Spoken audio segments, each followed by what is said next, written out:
예, 우리 지난주일 마가복음 11장 말씀에 이어서 오늘은 마가복음 14장 말씀입니다. 아마 여러분들께서도 우리 이 말씀 지난주 중에 다 읽으셨으리라 믿습니다. 또 읽으시기가 좀 어려우시면 우리 또 음성 파일을 통해서 아마 또 다 들으셨으리라 믿습니다. 여러분 어떻습니까? 이렇게 말씀을 좀 미리 읽으시고 또 말씀을 미리 들으시고 또 이렇게 주일날 또 다시 이렇게 설교 말씀으로 다시 들으시니까 아마 좀 훨씬 말씀이 좀 이해하시기가 쉬우실 것 같습니다. 아마 제가 보기에는 좀 이렇게 깊이가 좀 다르지 않을까 이런 생각이 듭니다. 아무튼 이렇게 열심히 말씀을 읽어주시고 또 열심히 또 들어주시고 그래서 너무 감사합니다. 이제 곧 부활절이죠? 제가 기억하기로 4월 4일인가가 아마 4월 첫 주일이 아마 이번 올해의 그 부활주일인데요. 오늘 말씀은 이 부활주일 같은 그러한 그 절기 때 특별히 이제 주의 만찬을 나눌 때에 많이 읽고 나누는 말씀이기도 합니다. 주의 말씀이 뭐지? 주의 만찬이 뭐지? 이제 속으로 이렇게 생각하시는 분들 계실 것 같습니다. 사실 주의 만찬이라는 그 말보다는 성만찬 아니면 성찬이라는 그 말씀을 더 많이 들어보셨을 거예요. 그래서 주의 만찬이라고 제가 말씀드렸는데 이 주의 만찬은 사실은 성찬이나 성만찬하고 같은 거다. 이제 이렇게 생각하시면 될 것 같습니다. 그러면 왜 주의 만찬이라고 그러나? 그냥 성만찬이나 성찬이라고 그러지 왜 주의 만찬이라고 하지? 주의 만찬은 왜 하는 거지? 이제 그러실 수 있을 것 같은데 이유가 있죠. 당연히 이유가 있습니다. 그 이유를 제가 조금 있다가 이렇게 말씀을 드리도록 하겠습니다. 오늘은 이러한 내용을 중심으로 해서 오늘 말씀을 좀 같이 나눠보도록 하겠습니다. 자, 그림을 한번 보실까요? 이게 그림이 잘 보이십니까? 네, 그림. 여러분들 이 그림 많이 보셨죠? 저 그림은 이제 레오나르도 다빈치라는 분이 그런 사람이 화가가 그린 그 최후의 만찬이라는 그림입니다. 저 그림은 1495년. 저는 처음에 1945년인 줄 알았어요. 1945년이 아니라 1495년에서 3년 동안 그러니까 1498년까지 그려서 완성한 그림이라고 합니다. 저기 가운데 계신 분이 예수님이라는 건 확실한 것 같아요. 이렇게 잘 보이시는지 모르겠는데 그리고 제가 이렇게 사람 수를 이렇게 세봤습니다. 세보니까 예수님 빼고 12명. 그러니까 아마 12제자. 그런데 그건 확실한데 누가 베드로인지 누가 가룟 유다인지 잘 모르겠더라고요. 누가 요한인지 잘 모르겠더라고요. 자, 그러면 주의 만찬이 됐던 성만찬이나 성찬이 됐던 아까 저 그림에서 보신 것처럼 최후의 만찬이 됐던 지금 예수님께서 제자들하고 저렇게 만찬을 하셨다는 건데 왜 만찬을 하셨을까요? 예수님께서 내가 이제 십자가에 죽으실 거다 이거를 좀 이렇게 공식적으로 제자들한테 발표하고 그 환송 파티 뭐 이렇게 하시려고 이렇게 하신 걸까요? 그게 아니고 오늘 말씀보다 조금 앞쪽에 보면 12절인가요? 거기 보시면 그 말씀이 나옵니다. 보시면 무교절 첫날에 곧 유월절 양을 잡는 날에 이렇게 나오시죠. 예수님께서 제자들에게 말씀하시죠. 음식을 제자들이 예수님에게 이렇게 말씀하시죠. 우리가 가서 선생님께서 유월절 음식을 드시게 준비하려 하는데 어디에다 하기를 바라십니까? 이렇게. 그러니까 결국은 저것은 그 유월절 직전에 예수님께서 그러니까 유대인들이 예수님뿐만 아니라 예수님과 제자들뿐만 아니라 보통 유대인들이 그 유월절 전에 그 먹는 유월절 저녁 식사 내지는 유월절 만찬 그리고 예수님과 제자들도 저 유월절 만찬을 갖는 자리였다. 이렇게 보시면 될 것 같습니다.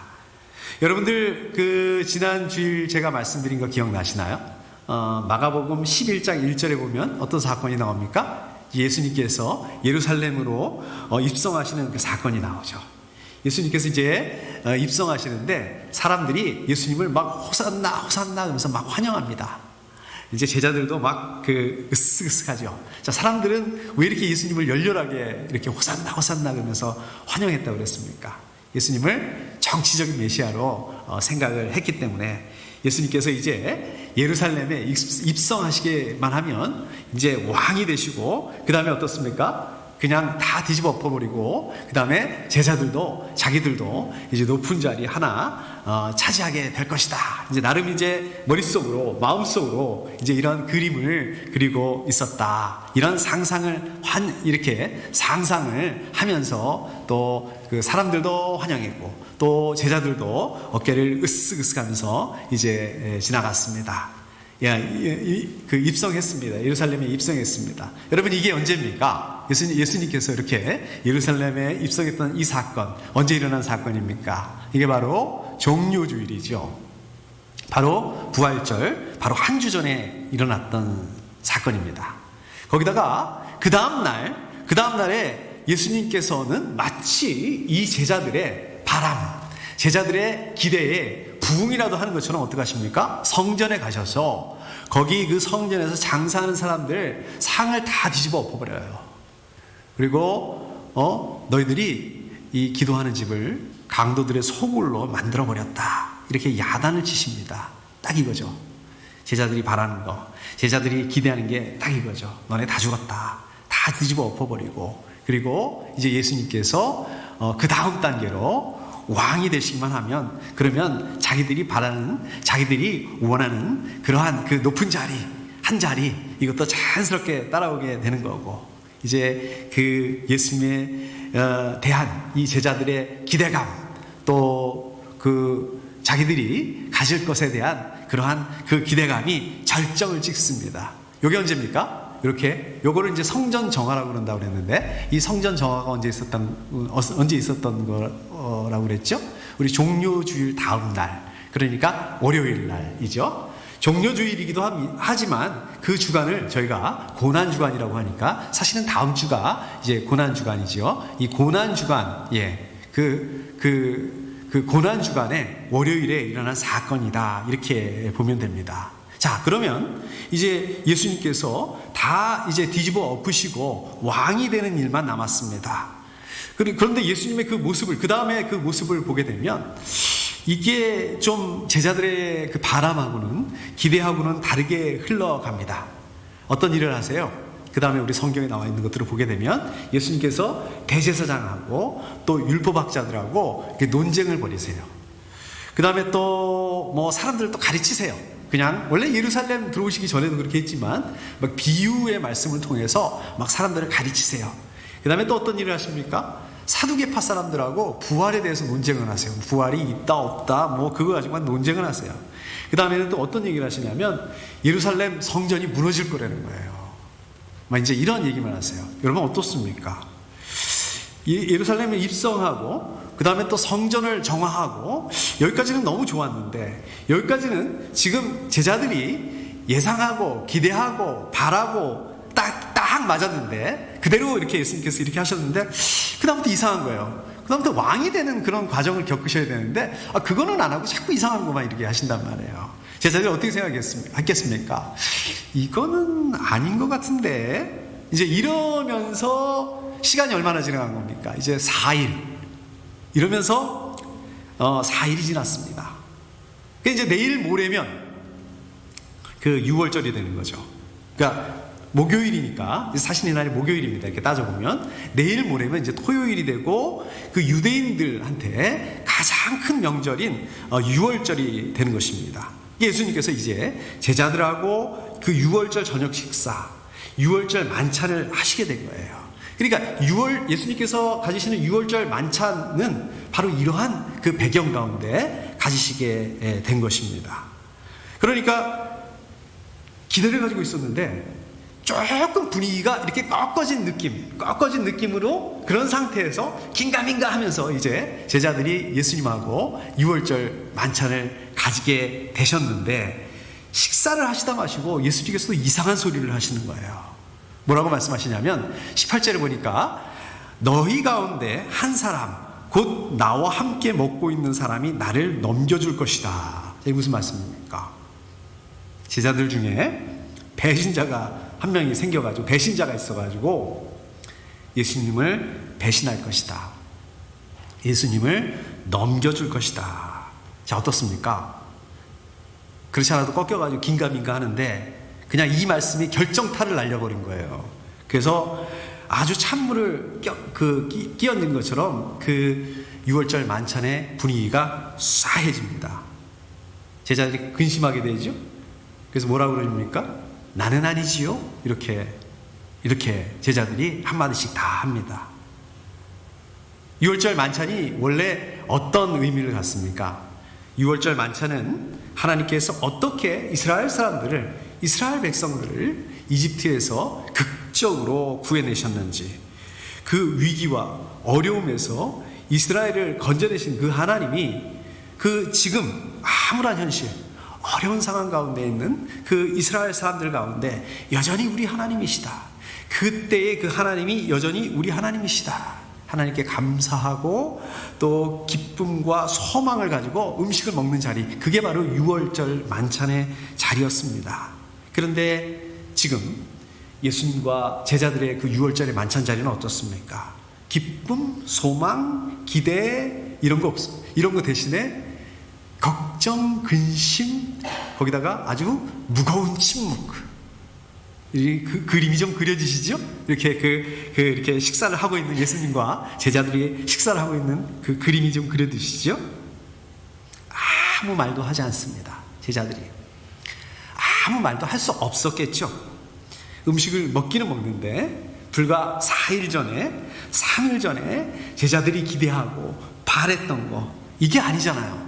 이거는 아닌데 음식을 먹기는 먹는데 제자들의 속이 어떻겠습니까? 속내는 걱정, 근심, 불안함, 공포 이런 걸로 가득합니다. 자, 이런 상황에서 예수님께서 또 한마디를 딱 하세요. 그게 오늘 말씀입니다. 22절에 보니까 받아라, 이것은 내 몸이다, 이렇게 말씀하세요. 내 몸이다. 상징적인 말씀이죠. 그러니까 예수님께서 제자들에게 지금 그 6월절 무교병을 나눠주시는 거예요. 무교병이 뭐라고 했습니까? 누룩이 들어가지 않은 빵, 6월절에 먹는 빵을 나눠주시는 거예요. 이게 바로 예수님의 몸을 상징한다는 말씀입니다. 자, 그림을 한번 보실까요? 잘 보이시나요?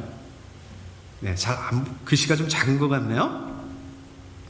제가 지금 방금 전에 그 빵이 예수님의 몸을 상징한다 이렇게 말씀드렸습니다. 상징한다고 지금 말씀드렸습니다. 근데 카톨릭에서는 조금 다르게 봅니다. 자, 카톨릭에서 뭐라고 생각을 하냐면, 카톨릭에서 이 주의 만찬을 하면서 신부님이 이렇게 예전문을 낭독한다고 합니다. 이것은 내 몸이다. 오늘 22절 말씀을 가지고 이렇게 낭독을 한다고 합니다. 그러면 그 순간에 그 빵이 예수님의 몸으로 바뀐다 이렇게 믿는다는 거예요.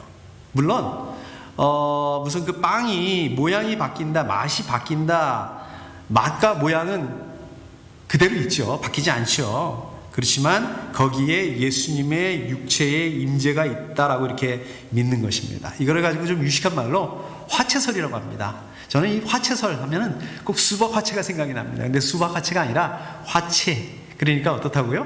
몸으로 변한다. 여러분 아마 들어보셨을 거예요. 그 8세기 경이니까 굉장히 오래됐죠. 700 몇 년도에 8세기 경에 그 이태리죠. 란치아노라는 그 성당에서 그 신부님이 주의 만찬을 집전하고 있었답니다. 근데 집전하는데 어떤 일이 벌어지냐면 진짜 이 빵이 사람의 그 살로 바뀐 거예요. 이 포도주가 사람의 피로 바뀐 거예요. 너무 놀래가지고 이 신부님이 너무 놀래가지고 그거를 사람들한테 다 알렸다고 합니다. 동네 사람들한테도 다 알리고 그래가지고 그거를 그 성당에서 그 살과 그 피를 이걸 보관을 했다고 합니다. 근데 얼마나 철저하게 보관을 했는지 모르겠어요. 어떻게 철저하게 보관을 했는지 그게 계속 이어져 온 거예요. 보관 상태가. 그래서 1200년이 지나서 제가 지금 자료를 찾아보니까 1970년인가 71년도에 그거를 과학자들이 실제로 그 분석을 해봤다고 합니다. 그리고 분석을 해보니까 그게 거기 안에서 정말 이것은 사람의 살이다. 또 그거는 사람의 그 피다. 이렇게 그 성분이 나왔다고 합니다. 여러분 어떻게 생각하세요? 여러분 이것에 대해서 어떻게 생각하세요? 뭐 하나님께서 하시면 당연히 그렇게 하실 수 있죠. 하나님 그렇게 저는 하실 수 있다라고 생각을 합니다. 근데 여기 문제가 있습니다. 뭐가 문제일까요? 문제는 주의 만찬의 원래의 의미를 잃어버리고 그 빵, 그 포도주 이거를 굉장히 신성하게 여기고 그러한 오류에 빠진다는 거예요. 그래서 우리 종교개혁자들은 여기에 대해서 반대를 합니다. 우리 종교개혁자 마틴 루터가 주장을 하죠. 화채설에 반대해서 주장하는 게 바로 공제설이라고 합니다. 여러분 감이 잡히시나요? 공제, 같이 존재한다는 거예요. 자, 뭐가 같이 존재하느냐? 그 6월절 빵 안에 예수님의 살이 같이 존재한다. 포도주 안에 예수님의 피가 같이 존재한다. 주의 만찬을 집전하는 그 동안에 예수님의 살, 예수님의 피가 그 빵 안에 포도주 안에 임재하게 된다. 그래서 이걸 공제설이라고 합니다. 근데 이게 사실은 어떻습니까? 그 화채설하고 그렇게 크게 다르지 않습니다. 자, 그럼 우리 개신교회는 어떤 것을 믿느냐? 우리는 어떻게 생각하느냐? 우리 개신교회는 이 주의 만찬은 예수님의 십자가의 죽으심을 기념하는 거다라고 믿습니다. 보통 얘기를 합니다. 아까 제가 말씀드렸던 것처럼 상징한다. 이거는 그냥 상징이다. 예수님의 살과 피, 예수님의 십자가의 죽으심, 고난을 상징하는 거다. 예수님께서 6월절 만찬 그 중에 자기 몸을 상징하는 그 빵을 떼서 제자들에게 주셨던 거는 왜 그렇게 하셨냐면 그거는 예수님께서 십자가에 죽으시고 부활하시고 승천하시더라도 제자들과 함께 계실 것이다. 그러니까 그 후에도 이러한 이 주의 만찬을 행하고 또 기념해라. 예수님의 현존 임재 구원을 기억해라. 이렇게 이 말씀이라는 거죠. 자, 여러분 생각해 보십시오. 자, 그렇기 때문에 우리 그 주의 만찬 오늘 말씀으로 돌아와서 예수님께서 자 이렇게 말씀하셨어요. 받아라, 이것은 내 몸이다. 자, 이렇게 이 말씀하시기 전, 말씀하시기 후에 대해서 이 빵에 대해서 한번 생각해 보시자는 말씀입니다. 말씀하시기 전에 이 빵, 식탁 위에 있는 이 빵, 그리고 이 말씀, 받아라, 이것은 내 몸이다. 물론 그 자체가 몸이라고 말씀할 수는 없지만 이것은 서로 다른 의미를 갖습니다. 물론 빵의 맛이 바뀌었다, 모양이 달라졌다 이 말씀은 아닙니다. 그것은 달라지지 않았습니다. 그런데 이 말씀하신 이후에 예수님의 몸을 상징하는 이 빵을 먹는다는 얘기는 무슨 얘기입니까? 그리스도의 그 몸에 참여하게 된다. 참여하게 됐다는 그런 말씀입니다. 자, 여러분 그 구약에 보면 이스라엘 백성들이 이집트를 나와서 출애굽을 해서 이제 광야 생활을 하죠. 광야 생활을 하는 동안에 먹을 게 없습니다. 그래서 어떻게 하십니까? 하나님께서 이제 만나를 주셨어요. 만나를 먹여주셨습니다. 이 만나는 그러니까 어떤 겁니까?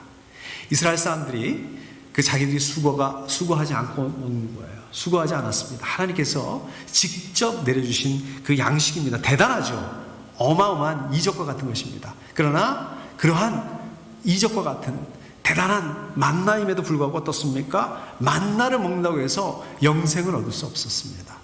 그 만나를 먹고 영원히 사는 사람 없었습니다. 다 죽었어요. 그렇지만 오늘 말씀에서 보시면 생명의 빵 되시는 예수님을 통해서 영생을 얻을 수 있다는 말씀입니다. 요한복음 6장 요한복음 6장 51절 제가 한번 읽어보겠습니다. 나는 하늘에서 내려온 살아있는 빵이다. 이 빵을 먹는 사람은 누구나 영원히 살 것이다. 영원히 산다고 말씀하시죠? 내가 줄 빵은 나의 살이다. 그것은 세상에 생명을 준다. 생명의 빵, 예수님, 하늘에서 오신 예수님, 살아계시는 빵 되신 예수님께서 영원한 생명을 주신다는 말씀입니다. 자, 그러니까 보십시오. 제자들은 어떻습니까? 어떻게 생각해요? 예수님을 이제 정치적인 메시아로 생각하고 예수님께서 왕이 되시면 이제 완전 인생 역전, 한 자리 차지하는 그러한 꿈에 부풀어 있었어요. 이것만 생각하고 있었습니다. 근데 막상 예루살렘에 입성했는데도 3일, 4일이나 지났는데도 이거 가만히 보니까 3일, 4일을 지나면서 가만히 보니까 이거 아닌 것 같거든요. 근데 그래서 어떻습니까? 제자들이 급 실망을 하고, 그런 중에 또 예수님 뭐라고 그래요?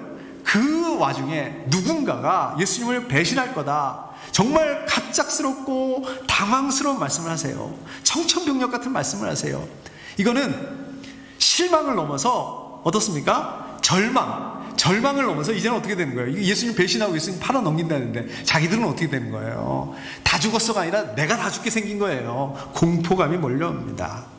제자들이 아무 말 할 수 없었습니다. 제자들은 이런 상태에 머물러 있었지만, 이 상태에 머물러 있었지만 예수님께서 이 제자들에게 어떻게 하고 계시는 거예요? 새로운 소망을 말씀하시는 거예요. 새로운 언약에 대해서 말씀하시는 거예요. 자, 그게 뭘까요? 새로운 소망, 새로운 언약 뭡니까? 영원한 생명을 주시겠다. 그냥 짧은 인생 역전, 짧은 인생 가운데 인생 역전이 되면 얼마나 역전이 되겠습니까? 높은 자리 얼마나 높겠어요? 좋죠. 우리 높은 자리에 올라가면 좋겠죠. 근데 그거 어떻습니까? 잠깐 좋고, 잠깐 기쁘고, 잠깐 행복하고, 영원한 게 아니라는 거예요. 금방 없어지고 맙니다. 그렇죠? 여러분들도 인정하시죠? 그냥 사막의 신기루와 같다. 허전하잖아요. 너무 허무하잖아요. 너네들이 못 보고 있는 게 있어. 그게 뭐예요? 너네들이 그렇게 가지고 싶어하고, 너네들이 그렇게 소망하고, 너네들이 원하는 거, 그거하고는 비교 자체가 불가능한 그걸 주겠다. 그게 뭐예요? 영원한 생명, 영생을 주시겠다는 말씀입니다. 마찬가지로 저 여러분들은 어떻습니까? 저 여러분들이 제일 많이 생각하는 게 뭐예요? 우리가 눈 떠서 눈 감을 때까지 가장 많이 생각하는 게 뭡니까? 가장 관심을 가지고 있는 게 뭐예요? 그게 뭐예요? 저 여러분들 기도 제목을 한번 생각해 보십시오. 저 여러분들 기도 제목이 뭐예요? 저 여러분들이 왜 하나님 믿는지 한번 생각해 보십시오. 딱 지금 우리 예수님의 제자들처럼 인생 역전, 그 정도는 아니겠지만 거의 대부분 99% 이상이 이 땅에서의 삶, 그거예요. 물론 이 땅에서의 삶 중요합니다. 중요해요. 이 땅에서 삶에 최선을 다하셔야 됩니다.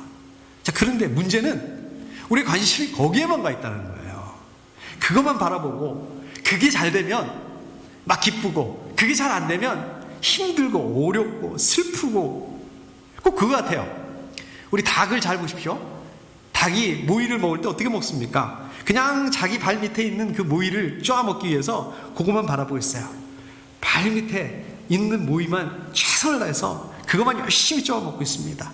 그 발 밑에 있는 거 말고 조금만 좀 눈을 들어서 보면 모이가 굉장히 많은데 그걸 안 봐요. 여기저기 모이가 많이 있는데 조금만 이렇게 머리를 들면 먼 하늘을 바라볼 수 있는데 발 밑에 있는 그 모이를 쪼아 먹느라고, 그거 보느라고 앞을 바라보지 못합니다. 저 여러분들이 시선을 발 밑에만 놔두고 있는 거 아니겠어요? 아닐까요? 저 여러분들의 시선을 돌려야 합니다. 저 여러분들의 그 눈을 들어서 하나님 나라를 바라볼 수 있어야 됩니다. 하나님 나라에 소망을 두실 수 있어야 됩니다. 그러실 수 있기를 축복합니다. 자, 계속해서 24절을 보시면, 이것은 많은 사람을 위하여 흘리는 나의 피, 곧 언약의 피다. 여기 보시면 많은 사람을 위하여 흘리는 나의 피, 곧 언약의 피. 그러니까 지금 예수님께서 제자들에게 나눠주시는 그 포도주는 언약의 표시이다. 예수님께서 흘리실 자신의 그 피다 라는 말씀하시는 거예요. 자, 그럼 무슨 언약을 말씀하시는 건가요? 알긴 알겠는데 무슨 언약? 이렇게 구체적으로 물어보면은 좀 대답하기 어렵습니다. 자, 한번 보실까요? 출애굽기 24장 말씀입니다. 24장, 저기 잘못 나온 것 같아요. 24장 8절 말씀은 맞아요.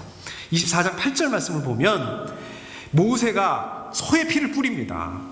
그러면서 이스라엘 사람들에게 이렇게 얘기를 해요. 이것은 주님께서 이 모든 말씀을 따라 당신들에게 세우신 언약의 피입니다. 여기도 보면 언약의 피라는 말씀이 나옵니다. 언약의 피. 자, 여기서 말씀하는 그 언약은 무슨 언약을 말씀하고 있는 걸까요? 어떤 언약일까요? 이제 이스라엘 사람들은, 이스라엘 백성들은 하나님의 백성이 되시고 하나님께서는 이스라엘 사람들의 하나님이 되신다. 이 언약입니다. 근데 이 언약을 세우면서 뭘 사용했다는 거예요? 소의 피를 사용을 합니다.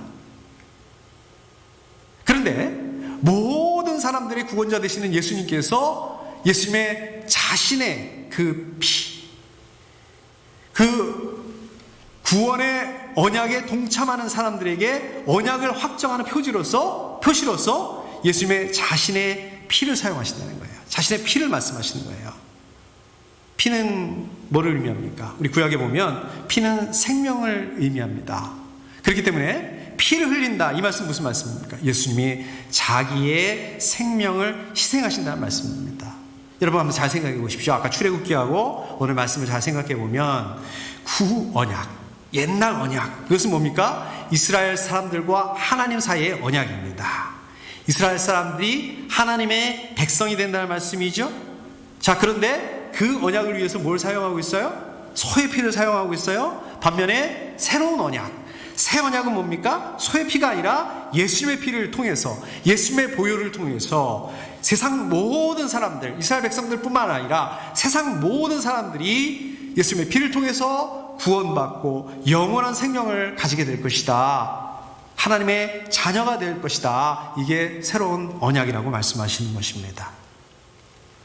출애굽 당시에 예수님께서 하나님께서 죽음의 천사를 보내세요. 그래서 그 죽음의 천사가 그 사람들을 칩니다. 그래서 어떻게 됐습니까? 이스라엘의 장자들이 다 죽습니다.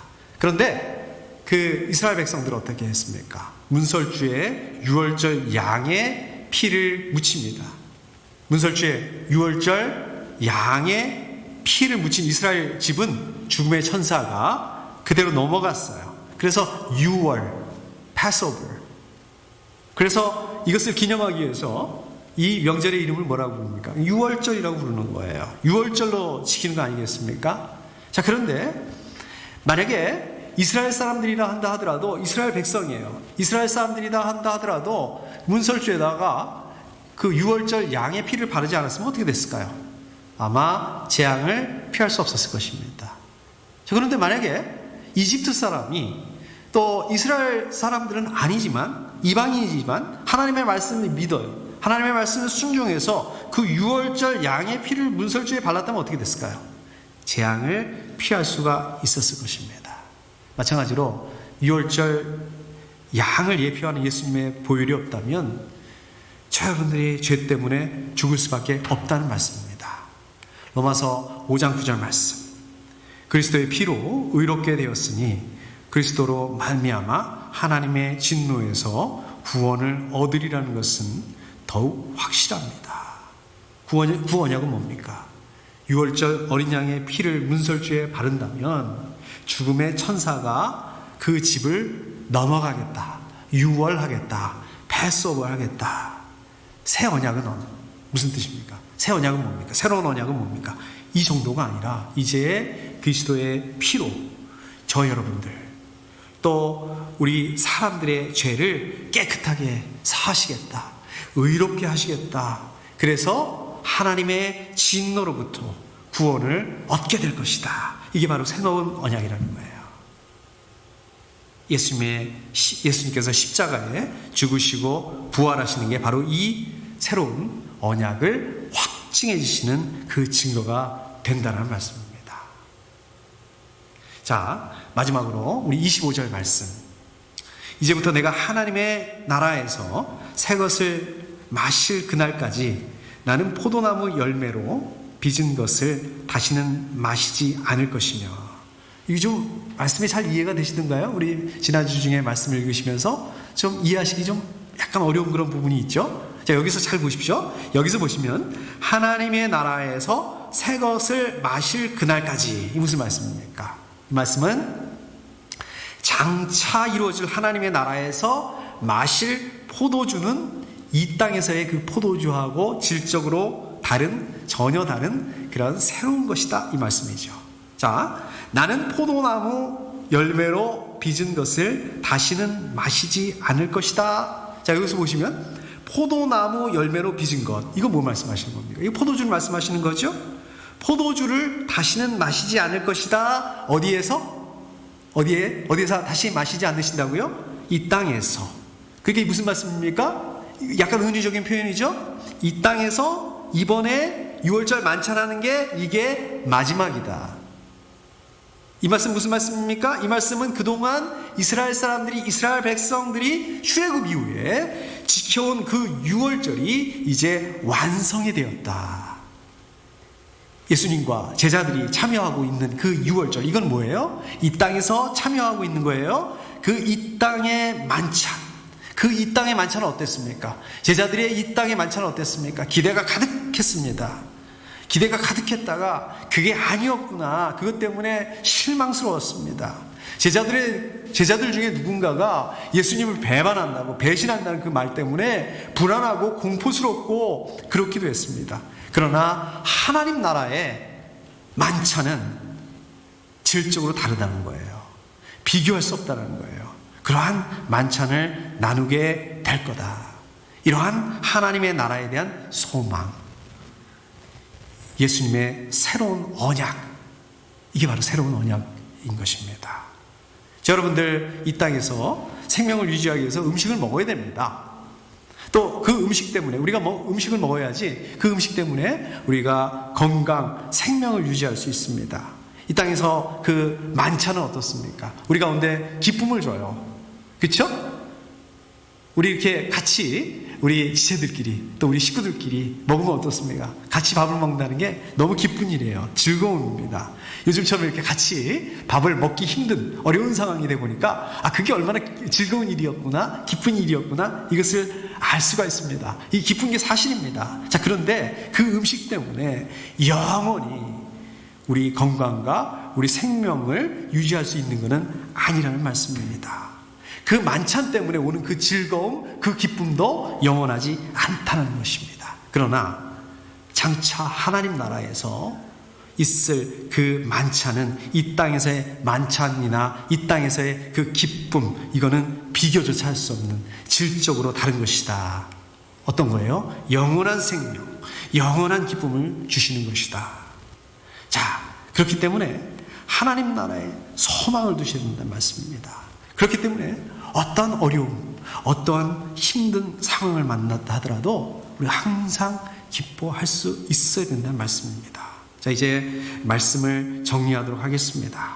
6월절 만찬의 자리, 기쁘고 즐거운 시간이어야 됩니다. 세상 사람들은 다 그렇게 해요. 그런데 제자들의 입장에서 제자들의 속마음은 편하지가 않았습니다. 그리고 예수님 입장에서 보면 어떻습니까? 이제 날이 새고 새벽이 되면 이제 예수님께서 십자가에 고난받으시고 죽으시게 될 것입니다. 우리 제자들 입장에서는 또 어떻습니까? 실망감, 불안, 공포, 절망, 이 꽉 붙들려 있었습니다. 그렇게 붙들려 있는 제자들에게 예수님께서 새로운 언약, 새로운 소망을 주시고 있으시는 거예요. 그게 뭐예요? 물론 제자들은 아직 이해를 못해요. 예수님께서 아무리 얘기를 해봤자 이해할 수가 없습니다. 그러나 예수님께서 그 예수님의 몸과 피를 통해서 제자들에게, 그리고 저와 여러분들에게, 또 예수님을 믿고 또 예수님을 구주로 영접하는 세상 모든 사람들에게 뭘 주시겠다? 영원한 생명을 주시겠다. 이게 바로 새로운 소망, 새로운 언약의 핵심입니다. 자, 그런데요, 핵심은 핵심이지 이게 전체는 아니에요. 예수님의 새로운 언약은 이걸로 끝나는 게 아닙니다. 여기서 끝나는 게 아닙니다. 예수님의 몸, 빵이요? 아까 빵이라고 그랬죠? 빵을 먹음으로 인해서 어떻게 된다? 그리스도의 몸에 참여할 수 있게 된다. 고린도전서 우리 10장 말씀 한번 보실까요? 고린도전서 10장 16절, 17절 말씀 제가 한번 읽어보겠습니다. 우리가 축복하는 축복의 잔은 그리스도의 피에 참여함이 아닙니까? 우리가 떼는 빵은 그리스도의 몸에 참여함이 아닙니까? 빵이 하나이므로 우리가 여럿일지라도 한 몸입니다. 그것은 우리가 모두 그 한 덩이 빵을 함께 나누어 먹기 때문입니다. 예수 그리스도의 몸된 공동체, 교회 공동체죠. 교회 공동체를 허락하셨고 그 새 언약은 우리가 또 거기에 참여하실 수 있도록 했다라는 말씀이에요. 지난주에 말씀드렸던 것처럼 이제 이스라엘이라고 하는 이 공동체, 하나님께 선택받은 이 하나님의 백성들 어떻게 됐다고요? 이 이스라엘이 어떤 상황이 됐다고 그랬습니까? 이파리는 무성한데 열매는 하나도 없는 이 무화과 나무처럼 이 이스라엘 사람들, 이스라엘 공동체, 종교성이라고 하는 이파리는 무성한데 믿음이라고 하는 열매가 없다. 그래서 어떻게 된다? 이제 이 이스라엘이라고 하는 공동체를 대체할 새로운 공동체가 필요하다. 그게 뭐다? 그게 바로 교회 공동체다. 그게 바로 우리 생명생 교회 공동체다. 그런데 이 새로운 공동체는 반드시 뭐가 필요하다고 그랬습니까? 어떤 공동체가 되어야 된다고 말씀했습니까? 이 공동체 안에는 믿음이 있는 공동체, 기도가 있는 공동체, 다른 지체들을 용납하고 용서하고 받아줄 수 있는 공동체가 되어야 된다. 여러분들 지난주 말씀이 이어서 오늘 말씀을 연결해서 이렇게 보게 된다면 예수님의 새로운 소망, 예수님의 새로운 언약은 뭡니까? 그냥 나 혼자서만 예수 믿고 구원받고 천국 가고 예수 천당 불신지옥, 물론 이거 틀린 말씀은 아닙니다. 이것도 중요합니다. 근데 이 정도로 끝나는 게 아니라는 거예요. 이게 아니라 예수님의 몸된 공동체, 이거를 이게 새 약속이시라는 말씀입니다. 여기까지. 자, 그렇기 때문에 우리 생명생교회, 이게 사람들의 눈으로 보면 어떻다고요? 이게 아니에요. 왜 하니까요? 이게 예수님의 몸된 공동체이기 때문에. 우리 생명생교회는 예수님의 보혈, 핏값을 지불하시고 사신바 되신 그런 교회이기 때문에 그렇습니다. 하나님의 시선으로 우리 생명생교회를 보게 되면 대단한 교회입니다. 존귀한 공동체입니다. 우리 생명생교회를 어떻게 세워나가야 될까요? 그거는 담임 목사께서 알아서 하실 일이지 담임 목사께서 잘 만들어 가셔야 되는 거 아닌가요?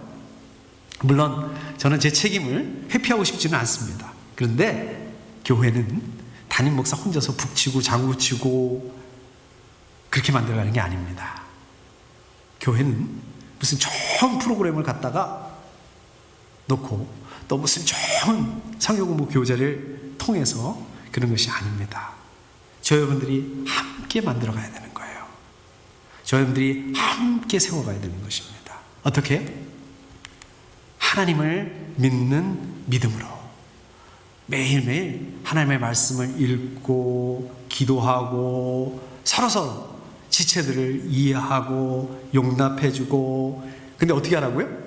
이 이해하고 용납하는 거 어떻게 하라고요? 속으로만 하는 게 아니라 겉으로 표현해서 입으로 여러분들의 말씀을 통해서. 우리 지난 주 중에 그 17일 날이 임승환 목사님 생일이었잖아요. 그래서 우리 사모님이 그 카톡방에다 그거 올려놓으셨죠? 임승환 목사님 생일 축하드립니다. 이 메시지를 올려놓으셨잖아요. 근데 제가 그걸 못 봤어요. 그 메뉴에 있는 걸 못 보고, 그 다음에 정옥훈 집사님이 올려놓으신 그 목사님 생일 축하합니다. 이 메시지 이걸 봤어요. 근데 제 생일도 지난 주일이었잖아요. 제 생일이 지난 주일이었잖아요. 그래서 제 생일은 지났지만 우리 정옥훈 집사님이 제 생일을 축하해 주시는 거구나. 제가 지난 주일 말씀 중에 좀 저한테도 말씀으로 해주세요, 좀 이렇게 했던 거를 그거를 기억하시고 우리 집사님이 거기다 메시지를 남기셨구나. 그래서 제가 그 밑에다가 댓글을 또 집사님 감사합니다 이렇게 댓글을 올려드렸는데, 이게 가만히 보니까 나중에 알고 보니까 정홍구 집사님이 제 생일을 축하해 준 게 아니라 우리 임승환 목사님이 축하해 주신 거 그거더라고요. 실수했네. 이걸 알았는데 벌써 이미 그때는 제가 댓글을 지울 수도 없고 어떻게 할 수 없는 그런 상황이 됐습니다. 뻘쭘하게 이렇게 됐는데 저희 집사람이 또 한마디 하더라고요. 그 좀 잘 보고 잘 읽고 댓글을 달아야지. 왜 그렇게 했냐. 흰자를 먹었습니다. 좀 그렇습니다. 그래가지고 제가 맨 밑에다가 임승환 목사님 생일 축하합니다 이렇게 또 댓글을 달았어요. 여러분, 바로 이겁니다. 그냥 겉으로 표현한다는 게 사실 이게 어렵습니다. 또 근데 생각해보면 어려운 게 아니에요. 그냥 말로 안 되면 이렇게 카톡을 통해서. 또 우리 권사님은 또 저한테 꼭 전화를 해주세요. 이게 카톡 이렇게 거기다 이렇게 타이핑하기가 어려우시니까 또 저한테 이렇게 또 전화를 해주시더라고요. 이렇게 하나하나 해보는 거예요. 이렇게 실수도 하고, 저처럼 실수도 하고, 시작해 보시는 거예요. 우리 생명생교회 어떻게 세워나가야 될까요? 이겁니다. 이렇게 하는 거예요. 이렇게 해나가는 거예요. 조금씩. 근데 이거를 교회에서뿐만 아니라 저와 여러분들, 우리 가족 안에서, 또 직장 안에서, 비즈니스 안에서, 친구들한테 이렇게 해보시는 겁니다. 예수님께서 저 여러분들에게, 또 우리 생명생교에게 새로운 약속, 새로운 소망, 새로운 언약을 주셨습니다. 이것을 기억하시면서 이번 한 주 승리하실 수 있기를 축복합니다. 우리 함께 기도하겠습니다.